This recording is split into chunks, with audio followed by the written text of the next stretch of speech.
Bonjour, mesdames et messieurs. Bienvenue à notre conférence de presse annuelle à Londres. Il y a un développement positif en Afrique. L'économie croît sans ralentissement depuis 10 ans. L'Afrique s'améliore, l'éducation, la santé s'améliorent. Il y a une évolution très réjouissante de ce côté-là, c'est merveilleux. Les problèmes d'égalité des sexes s'améliorent également, très bien. Malheureusement, on constate un certain déclin dans le domaine des droits humains et de la participation. Et il nous faut relever le fait que le développement économique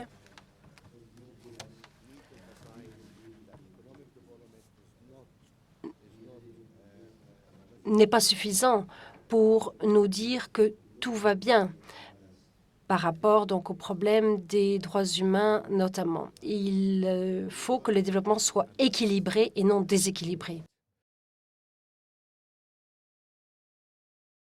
Des résultats intéressants sont à noter pour les 4 grandes locomotives de l'Afrique, l'Égypte, le Nigeria, l'Afrique du Sud et le Kenya. En fait, il y a des atermoiements, il y a une certaine hésitation du côté de ces 4 pays depuis quelques années. Par exemple, le Nigeria, pour la première fois, a baissé et se retrouve dans les 10 derniers pays du tableau. En termes de sécurité, d'état de droit et de participation et de droits humains, il y a eu également un déclin de ce côté-là. Ce qui est un petit peu inquiétant, car on attend de ces 4 locomotives qu'elles tirent l'ensemble de l'Afrique. Il faudrait que le résultat soit meilleur. Cet indice, c'est en fait ce qui apporte le cadre le plus crédible et le plus complet en matière de gouvernance.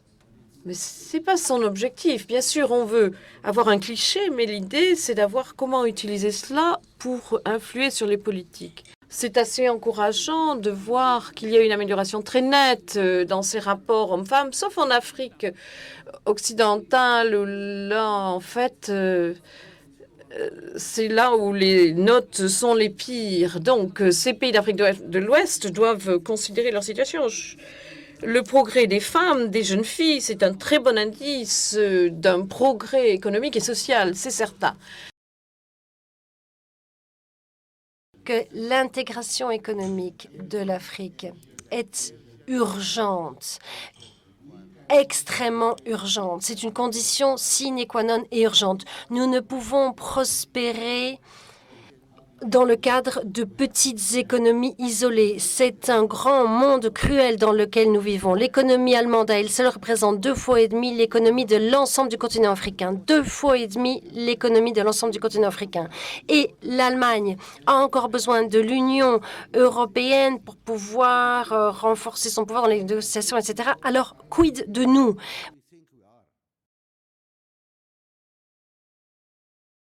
Eh bien, mesdames et messieurs, le comité de prix de la Fondation Mo Ibrahim s'est réuni à Londres hier, a conclu ses délibérations pour ce prix Mo Ibrahim 2012 en matière de leadership en Afrique.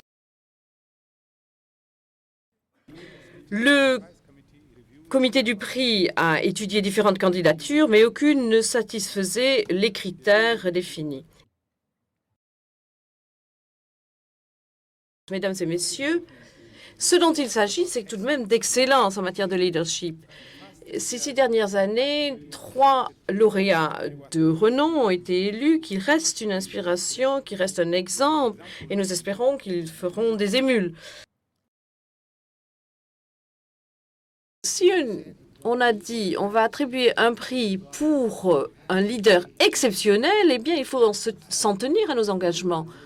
On n'accepte pas les compromis, c'est pas ça notre petit jeu. Parce que finalement, ça devient plus un prix, ça devient un peu des enchères. L'excellence, c'est quelque chose de rare, c'est quelque chose d'exceptionnel. Il est très important que les critères soient bien compris et que tout le monde constate que les critères sont appliqués uniformément. Il y a des gens qui n'ont pas été sélectionnés.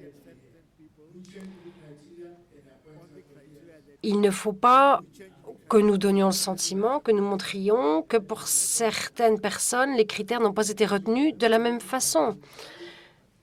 Et c'est la raison, enfin c'est ce qui explique cet état de fait. D'autre part, n'oublions pas qu'il n'y a pas tous les ans des dirigeants africains qui quittent leur poste. Donc il peut y avoir tout à fait de très bons dirigeants qui, s'ils avaient quitté leur poste, auraient pu recevoir le prix, mais ils ne sont pas dans la situation du fait du calendrier où ils puissent recevoir le prix.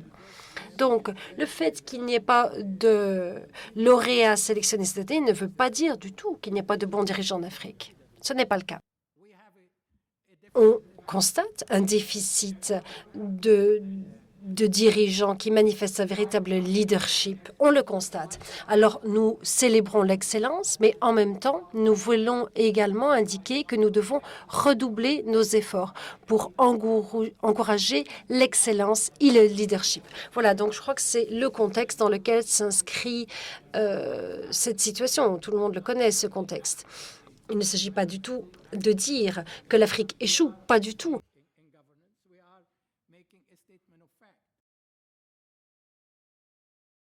Eh bien, je pense que c'est important de saluer cet Africain d'exception. Il n'est pas président, il n'a aucun office gouvernemental, mais c'est un homme exceptionnel et il a consacré 50 ans de sa vie à s'affronter au pouvoir parfois très agressif. Il a toujours dit la vérité, au temps de l'apartheid, mais même dans l'Afrique du Sud libérée face à un gouvernement noir, eh bien, il a eu le courage de dire ce qu'il pensait. Il s'est dressé contre le pouvoir chaque fois qu'il fallait le faire et il a donné une voix à ceux qui n'en avaient pas. Et c'est un homme exceptionnel. Et c'est pour cette raison que nous lui avons attribué un prix exceptionnel. Ça n'est pas un prix annuel, ça n'a rien à voir avec ce qui est fait par le comité du prix, mais c'est un prix qui lui a été donné en septembre dernier pour célébrer un Africain d'exception. Et j'espère que vous vous joindrez à moi pour célébrer l'archevêque Desmond Tutu, un homme d'exception.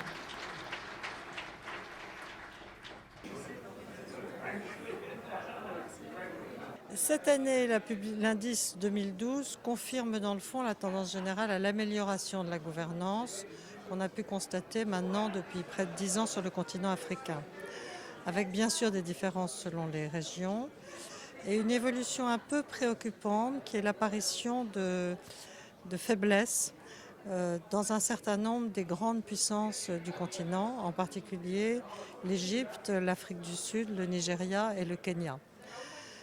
Par ailleurs, nous avons toujours ce souci d'un indice global qui se porte plutôt bien, mais avec un déséquilibre croissant entre les résultats, je dirais, économiques de la gouvernance et les résultats politiques.